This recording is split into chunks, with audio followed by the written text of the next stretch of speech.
Lição 9. O batismo, a primeira ordenança da Igreja. Texto áureo. Portanto, ide, ensinai todas as nações, batizando-as em nome do Pai, e do Filho, e do Espírito Santo. Mateus 28, verso 19. Verdade prática. O batismo é uma ordenança de Jesus Cristo e, por isso, deve ser uma prática obedecida pela Igreja. Leitura diária, segunda, Atos 16, verso 33. Uma prática cristã. Terça, Mateus 28, verso 19. Uma ordenança de Jesus Cristo. Quarta, Marcos 16, verso 16. O batismo é para quem crê verdadeiramente em Cristo. Quinta, Atos 2, verso 38. Batizando os verdadeiramente convertidos. Sexta, Colossenses 2, verso 12. Identificados com Cristo. Sábado, Atos 2, verso 41. Testemunho público da fé. Leitura bíblica em classe, Romanos 6, versos 1 ao 11. Que diremos, pois? Permaneceremos no pecado, para que a graça seja mais abundante? De modo nenhum. Nós que estamos mortos para o pecado, como viveremos ainda nele? Ou não sabeis que todos quantos fomos batizados em Jesus Cristo, fomos batizados na sua morte? De sorte que fomos sepultados com ele pelo batismo na morte, para que, como Cristo ressuscitou dos mortos pela glória do Pai, assim andemos nós também em novidade de vida. Porque se fomos plantados juntamente com ele na semelhança da sua morte, também o seremos na da sua ressurreição. Sabendo isto, que o nosso velho homem foi com ele crucificado, para que o corpo do pecado seja desfeito, a fim de que não sirvamos mais ao pecado. Porque aquele que está morto está justificado do pecado. Ora, se já morremos com Cristo, cremos que também com ele viveremos, sabendo que, havendo Cristo ressuscitado dos mortos, já não morre, a morte não mais terá domínio sobre ele. Pois quanto a ter morrido, de uma vez morreu para o pecado, mas quanto a viver, vive para Deus. Assim também vós considerai-vos como mortos para o pecado, mas vivos para Deus, em Cristo Jesus, nosso Senhor. Comentário, introdução. Nesta lição, vamos estudar uma importante prática cristã, o batismo em águas. Veremos que o rito do batismo foi praticado por João Batista, Jesus Cristo e seus apóstolos, e posteriormente pelos cristãos da igreja primitiva. É uma prática, portanto, de grande importância para a igreja de Cristo. Contudo, como toda a doutrina cristã, a prática do batismo também tem sofrido desvios ao longo da história, tanto no seu propósito quanto na sua forma. Assim, é necessário deixarmos a Bíblia falar a fim de que o propósito correto para o qual foi instituída essa importante prática seja observado. Tópico 1. Pressupostos bíblico-doutrinários do batismo. Ponto 1. O batismo visto como sacramento, a origem de um erro. A tradição católica e alguns segmentos do protestantismo histórico veem a prática do batismo como um sacramento. A palavra sacramento vem do latim sacramentum, significando um sinal sagrado capaz de conferir graça àquele que dele participa. Nesse sentido, Agostinho, 354 a 430 d.C., bispo de Hipona, que introduziu esse desvio na igreja, entendia que o batismo, como sacramento, é um rito que transmite graça espiritual independentemente da fé de quem o pratica. Esse entendimento teológico doutrinário define um sacramento como sendo um sinal visível de uma graça invisível. Dessa forma, na visão de algumas tradições cristãs, o batismo torna-se necessário para a salvação. Ponto 2. O batismo não é sacramento, mas ordenança de Cristo. O ensino bíblico concernente ao batismo é que ele é uma ordenança e não um sacramento. Ide, portanto, fazei discípulos de todas as nações, batizando-os em nome do Pai, e do Filho, e do Espírito Santo. Mateus 28, verso 19. Não há, portanto, no batismo, um poder mágico capaz de transmitir graça para a salvação. O ensino bíblico é que o batismo é uma ordenança dada por Cristo, a quem já foi alcançado pela graça, e não a quem quer obter alguma graça através dele. Ponto 3. O batismo deve ser administrado aos adultos. O mesmo Agostinho, que entendia o batismo como um sacramento, defendeu também que os bebês, por haverem nascidos com o pecado original, precisavam ser batizados para serem salvos.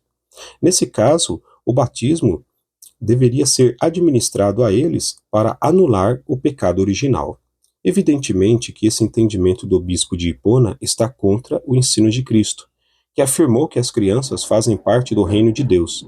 Jesus, porém, disse: Deixai os pequeninos, não os estorveis de vir a mim, porque dos tais é o reino dos céus. Mateus 19:14.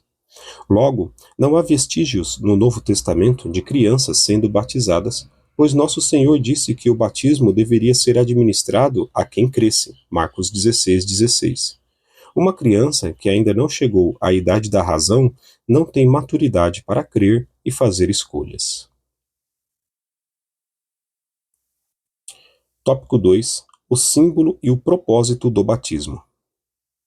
Ponto 1. Símbolo do batismo. Identificação com Cristo.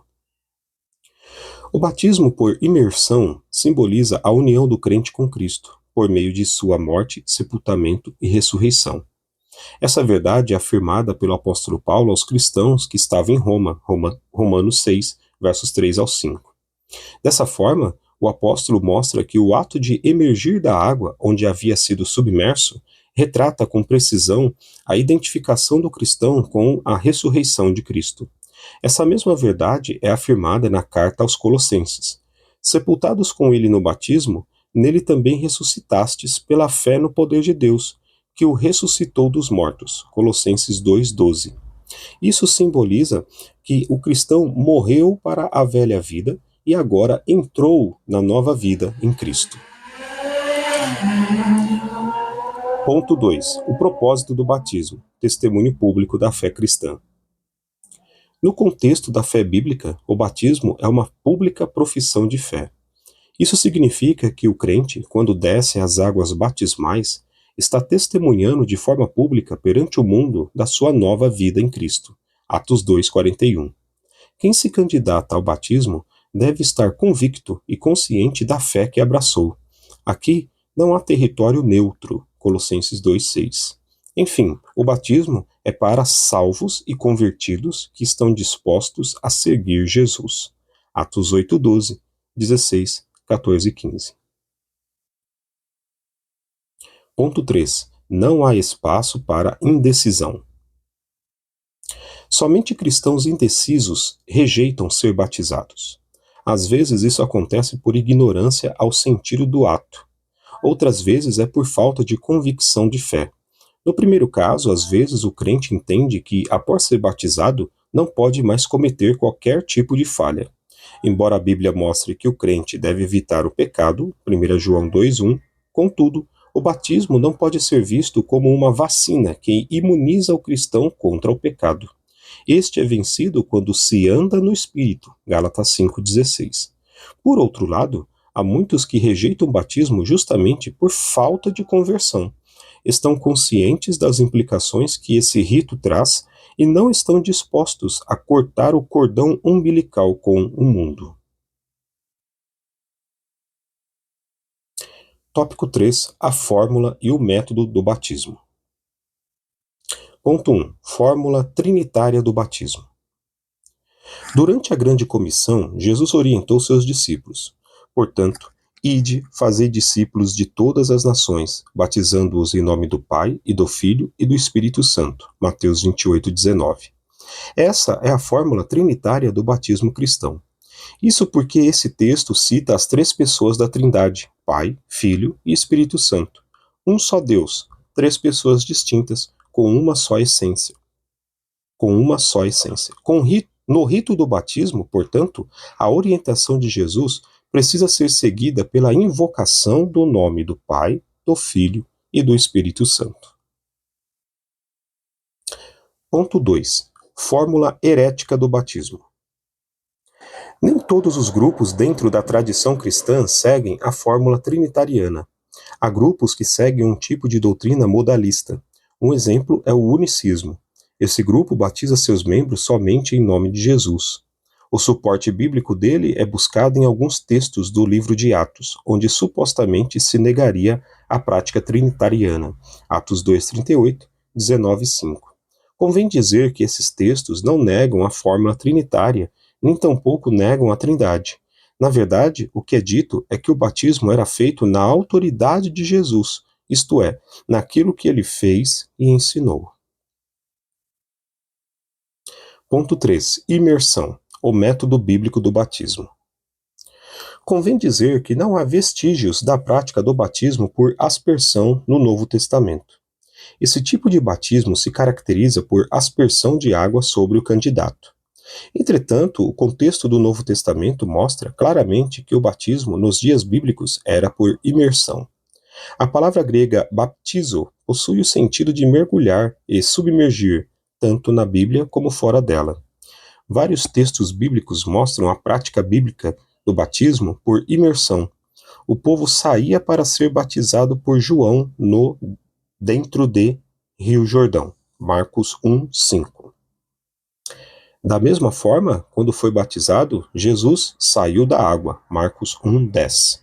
João batizava onde havia muita água. João 3:23. Conclusão. Procuramos abordar as questões mais relevantes concernentes ao batismo em águas. Mostramos que, embora não tenha a atribuição de salvação a quem dele participa, o batismo é, sim, uma prática que deve ser levada a sério por todo crente que quer seguir as palavras de Jesus.